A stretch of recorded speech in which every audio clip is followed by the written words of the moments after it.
ಅವ್ರು ದಿನ ಬೆಳಗಾದ್ರೆ ಏನ್ ಬೇಕಾದ್ರೂ ಒತ್ತಾಯ ಮಾಡ್ತಾರೆ. ಇದು ಪ್ರಜಾಪ್ರಭುತ್ವ ಇದೆ. ಅವ್ರು ನಾಚಿಕೆ ಆಗ್ಬೇಕು. ಈ ರೀತಿ ಪಾದಯಾತ್ರೆ ಮಾಡ್ತಾರೆ. ತಮ್ಮ ಮೇಲೆನೆ ನೂರಾರು ಕೇಸ್ಗಳಿದಾವೆ.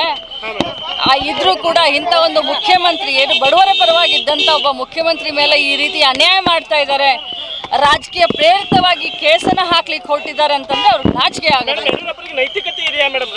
ಹೇಳಿದ್ರಲ್ಲ ಸಿಎಂ ಅವರು, ಅವ್ರಿಗೆ ನೈತಿಕತೆನೇ ಇಲ್ಲ, ಅವರೇ ಜಾಮೀನ್ ಮೇಲೆ ಇದ್ದಾರೆ ಅಂತ. ಅವ್ರು ದಿನ ಬೆಳಗಾದ್ರೆ ಏನ್ ಬೇಕಾದ್ರೂ ಒತ್ತಾಯ ಮಾಡ್ತಾರೆ.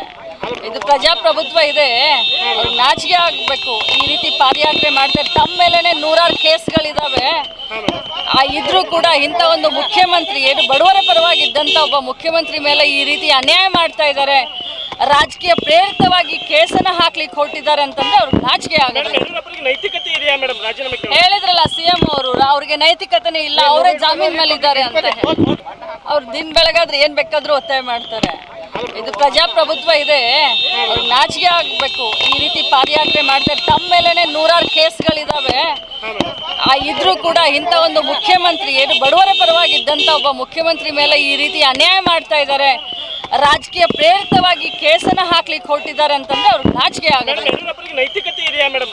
ಹೇಳಿದ್ರಲ್ಲ ಸಿಎಂ ಅವರು, ಅವ್ರಿಗೆ ನೈತಿಕತೆನೇ ಇಲ್ಲ, ಅವರೇ ಜಾಮೀನ್ ಮೇಲೆ ಇದ್ದಾರೆ ಅಂತ. ಅವ್ರು ದಿನ ಬೆಳಗಾದ್ರೆ ಏನ್ ಬೇಕಾದ್ರೂ ಒತ್ತಾಯ ಮಾಡ್ತಾರೆ. ಇದು ಪ್ರಜಾಪ್ರಭುತ್ವ ಇದೆ.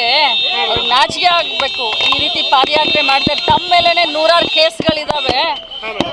ಇದ್ರೂ ಕೂಡ ಇಂಥ ಒಂದು ಮುಖ್ಯಮಂತ್ರಿ ಏನು ಬಡವರ ಪರವಾಗಿದ್ದಂತ ಒಬ್ಬ ಮುಖ್ಯಮಂತ್ರಿ ಮೇಲೆ ಈ ರೀತಿ ಅನ್ಯಾಯ ಮಾಡ್ತಾ ಇದ್ದಾರೆ. ರಾಜಕೀಯ ಪ್ರೇರಿತವಾಗಿ ಕೇಸನ್ನ ಹಾಕ್ಲಿಕ್ಕೆ ಹೊರಟಿದ್ದಾರೆ ಅಂತಂದ್ರೆ ಅವ್ರಿಗೆ ನಾಚಿಕೆ ಆಗುತ್ತೆ.